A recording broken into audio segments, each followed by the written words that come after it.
সাভার থানায় দেশি অস্ত্রসহ ৩ ছিনতাইকারী গ্রেফতার। সাভার থেকে ফয়জুল ইসলামের রিপোর্টে বিস্তারিত।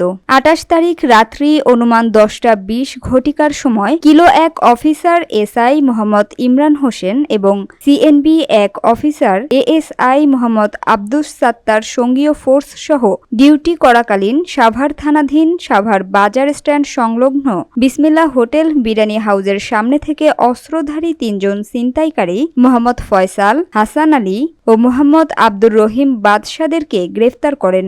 আসামিদের নিকট হতে ২টি স্টিলের সিলভার রঙের কাঠের হাতলযুক্ত সুইচ গিয়ার চাকু উদ্ধার করা হয়েছে, যার একটির দৈর্ঘ্য ১০ ইঞ্চি এবং অপরটি ৮.৫ ইঞ্চি।